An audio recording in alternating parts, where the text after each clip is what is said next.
What is going on, guys? It is Wrestlelamia here, back with some more news. Join us now as we look at the wildest news stories and rumors you need to know, including a superstar's return and a firestorm of backlash from the WWE Universe. Lana reveals too much. New Jack wants to kill Logan Paul, WWE's Payback woes, and much more. Be sure to subscribe and hit that notification bell for daily wrestling videos, and follow us on Facebook for exclusive lists. Now let's hit the intro and get straight into the first story.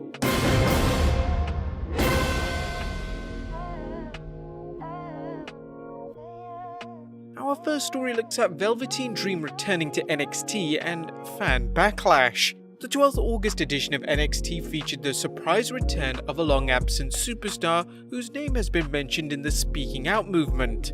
The triple threat match qualifier for the North American Championship ladder match featured Cameron Grimes, Chioda, and the returning Velveteen Dream. You may recall that Dream was the subject of a number of allegations and disappeared from WWE television for some time. Now that he's back, some fans are questioning the wisdom of having someone with so many allegations against them on the roster. Here are just a few of the tweets following the news of Velveteen Dream's return. Someone tell all their sponsors that they are child groomer apologists. WWE really is a dumpster fire. We don't want him back. Jesus effing Christ. People are going to have to actively inform the WWE sponsors about this to make anything happen, just like when they were forced to change the Moolah Battle Royal and F Matt Riddle. I hope the locker room bullies him. The WWE finds itself in a problematic situation as they have likely investigated the claims against Dream, deciding they have no merit. However, if for whatever reason it turns out the WWE didn't investigate the allegations thoroughly, it could have another public relations problem, much as it did with its preventative measures for the coronavirus. At the same time, the current mindset of some fans is that an accusation is enough to damn a wrestler and any company that keeps them on the roster. No wrestling promotion or any other business should give into a mob mentality that ignores the presumption of innocence, but the reality is much different. What was your reaction to Velveteen Dream coming back? Let us know in the comments down below. Next up, Lana reveals a little too much. WWE superstar Lana and real-life husband Miro, aka former WWE superstar Rusev, recently celebrated their 4-year wedding anniversary, with Lana revealing on Instagram that she and Rusev got busy in the tank they used for Rusev's entrance at WrestleMania 31. Not to mention they just did it in the sea. Sometimes wrestlers should just keep some information private. But in any event, happy anniversary to Lana and Miro. Next up, the new TNT Championship belt debuts. The TNT Championship has finally been finished and was on display when Cody defended the title against Scorpio Sky. Although Cody won the title at Double or Nothing, the belt could not be completed in time due to the unexpected delays caused by the pandemic. AEW's Twitter page aired a video of Cody being presented with the belt, and it's gorgeous, with the silver plates being replaced by gold. Yeah, maybe a little bit too much glitter, but still, it's a nice looking belt. Well, at least much better than what it used to look like. Now, the ongoing pandemic has proven problematic for many people, and while a wrestling championship belt is the least of everyone's worries, AEW fans are excited to see the final product. But what did you guys think of the TNT Championship? Does it look much better? Let us know in the comments down below. Next up is WWE holding SummerSlam at the Performance Center. Now, there has been some news regarding where SummerSlam is going to be held, even though it's just 2 weeks away. Will it be at the Performance Center? Well, not according to WrestleVotes, who tweeted, "Good news, bad news. SummerSlam will not take place in the PC. However, no fans will be in attendance." Source still unsure on exact location, as the Northeast possibility is now said to be iffy at best. However, Wrestling News noted that PW Insider confirmed today that SummerSlam will not be taking place in Atlantic City and the show will be held at the Performance Center. However, from WrestleVotes again, he tweeted a series of different and odd pictures. The only similarity of these pictures being that these were SummerSlams that were held at the Amway Center, which is in Orlando. Could that be the venue? Well, while the rumor going around is that Vince McMahon desperately wants to run SummerSlam anywhere but the Performance Center, he may not have a choice as more states deal with COVID spikes. However, as we've seen, Mr. McMahon has a way of getting around pesky laws and quarantines, so stay tuned as the SummerSlam saga continues. And just for the record, we're still hoping the WWE runs the show on a boat or a beach. Those would be awesome. Next up, New Jack wants to kill Logan Paul.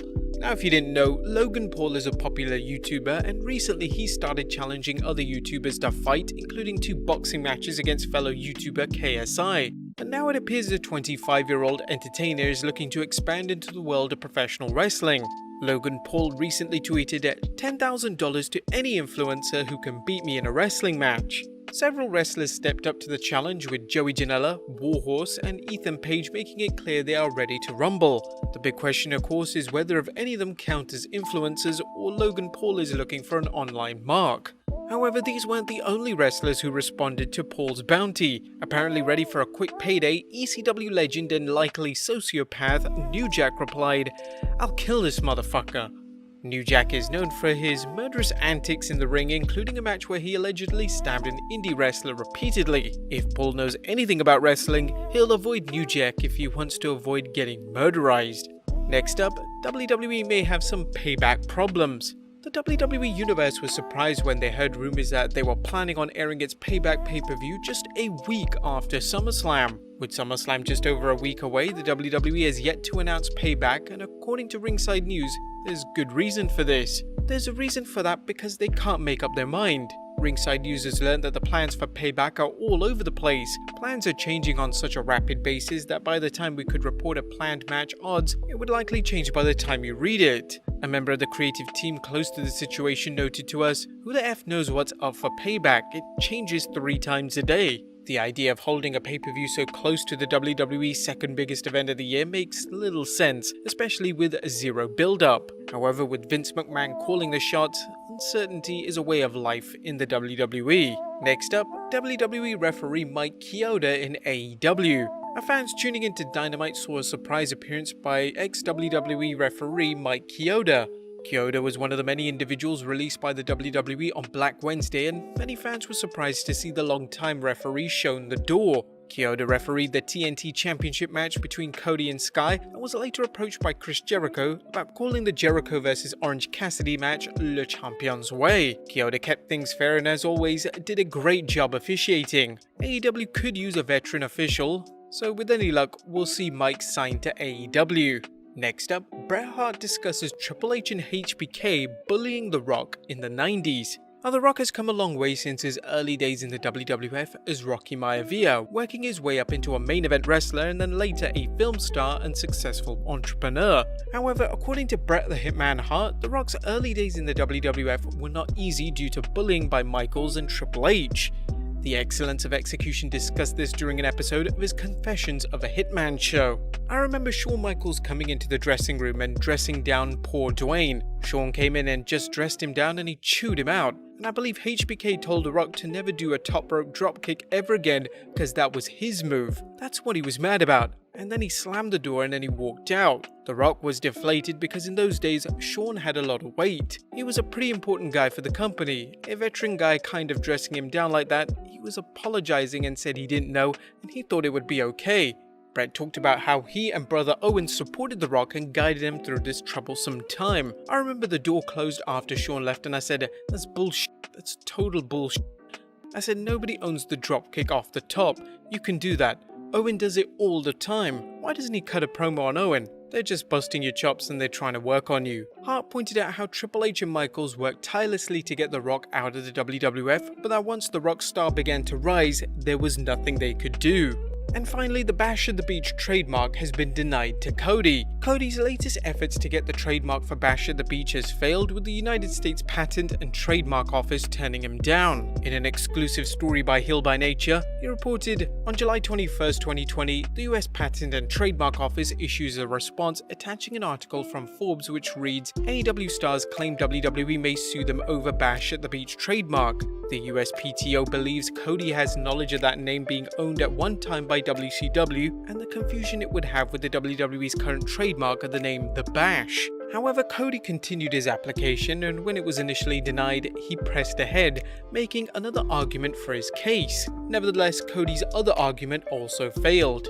Apparently, Cody has only 2 options remaining to secure the trademark. file an appeal with the Trademark Trail and Appeal Board, or file another request for reconsideration, and with that and/or overcomes any outstanding final requirements and/or refusal. Cody seems determined to secure the trademark, and a win with the Bash at the Beach could help him successfully apply for other defunct WCW trademarks. But there you have it guys, the wildest wrestling news and rumors you need to know. Be sure to leave your comments down below, subscribe if you haven't already, follow us on Instagram and Facebook for exclusive lists, and I'll see you next time with some more wrestling content.